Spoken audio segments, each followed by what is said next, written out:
రాధాకృష్ణ గారు మొన్న ఎడిటోరియల్ రాసుకొచ్చారు. నేను ఏదనుకుంటే అదే చెప్తానే, ఆయన ఏదనుకుంటే అదే చెప్తారు, ఆయన ఏదనుకుంటాడో కూడా అందరికీ తెలిస్తే. జర్నలిజం మిగతా చోట్ల పాటించగలడు కానీ బాబు గారి విషయంలో, తెలుగుదేశం విషయంలో మాత్రం పూర్తిగా తను కార్యకర్త, కట్టర్ కార్యకర్తగానే వ్యవహరిస్తాడు. తాజాగా మోడీదే ఈ శతాబ్ది అని రాసుకొచ్చాడు ఆయన ఎడిటోరియల్ కాలం. వర్తమాన రాజకీయాల్లో నరేంద్ర మోడీని ఢీకొనగల నాయకుడు కనిపించడం లేదు. రాజకీయాల్లో తన ప్రభావం 100 ఏళ్ల పాటు ఉంటుందని చెప్పడానికి మాత్రం ఆయన పరిమితం కావడం లేదు. అందుకు అనుగుణంగా చర్యలు కూడా తీసుకుంటున్నారు. ఇదివరకు ఇదే ఈయన రాసిన ఎడిటోరియల్ కాలం ఒకసారి గుర్తు తెచ్చుకోండి. చంద్రబాబుతో పెట్టుకుంటే మోడీకి ఏమవుతుందో తెలుస్తుంది. మోడీ హవా పతనమైపోయింది. మోడీ వ్యూహాలన్నీ విఫలమైపోయినాయి. నోట్ల రద్దు దగ్గర నుంచి జీఎస్టీ దాకా అన్ని రాంగ్ స్టెప్పులే. అసమర్థ ప్రధానిగా చరిత్రలో మిగిలిపోయడం రాశాడు కదా ఎడిటోరియల్ కాలం. మరి ఏది నీతి, ఏది న్యాయం, ఏది అన్యాయం, ఏది న్యాయం? ఈయన దగ్గర నైతికత ఉందా?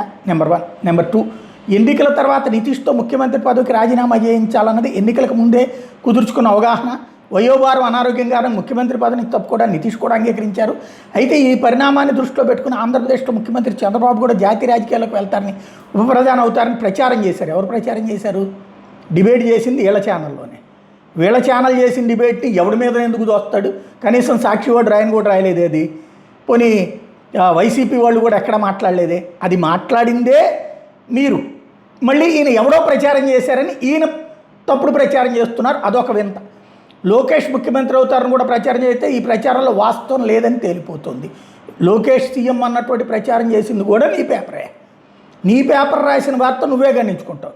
నేనైతే క్లియర్గా లోకేష్ సీఎంకి సంబంధించి ఇంతకుముందు జరిగిన పరిణామం, రీసెంట్గా జరిగిన పరిణామం రెండింటినీ కూడా ఎక్స్ప్లెయిన్ చేసి, కనీసం ఆ తేడా వచ్చినప్పుడు ఎందుకు తేడా వచ్చిందని చెప్పడం కూడా లేదు. పైగా ఎదురోళ్ళ మీద రుద్దేస్తాడు ఈయన. అదొక విశేషం.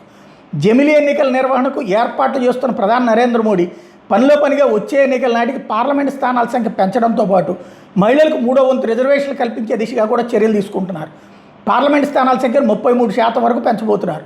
జాతీయ రాజకీయాల్లో తనకు ప్రత్యామ్నాయం లేదనే అభిప్రాయం కల్పించడం ద్వారా బీజేపీకి విజయాలు కల్పించుకుంటూ పోతున్నారు. జమిలీ ఎన్నికలు నరేంద్ర మోడీ స్కెచ్ అన్నటువంటి 40 ఏళ్ళు అయిపోయింది. ఏది నియోజకవర్గాల పునర్విభజన, దాన్ని ఆయన చేస్తున్నాడు. అది మోడీ సత్తా. అదే మోడీని మనం దుర్మార్గంగా చిత్రీకరించాం.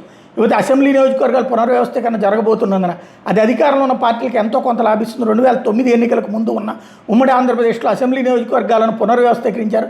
ఈ సందర్భంగా చేసిన మ్యాజిక్ వల్లనే వైఎస్ ఆ ఎన్నికల్లో బొటాబొట్టి మెజార్టీతో గెలిచారంటారు. నువ్వు అప్పటికి జర్నలిస్ట్వే కదా, గెలిచారంటారేంటి? గెలిచాడా లేదా ఆయన? నేనైతే చాలాసార్లు ప్రస్తావించా. చిరంజీవి రాజకీయాల్లోకి రావడం వల్ల తెలుగుదేశం ఓట్లు చీల్చి గెలిచారనే సినిమా కథలు మార్చేది మనమే. చిరంజీవి రావడం వల్ల కాంగ్రెస్ సీట్లు తగ్గినాయి ఆ రోజున. ఎందుకంటే 2004లో కాపు సామాజిక వర్గం రాజశేఖర రెడ్డికి ఓట్లేసి 2009లోకి వచ్చేటప్పటికి రాజశేఖర రెడ్డి నుంచి యువతలకు వచ్చి చిరంజీవి వైపు మళ్ళారు. అందువలన ఆ సీట్లు తగ్గినాయి.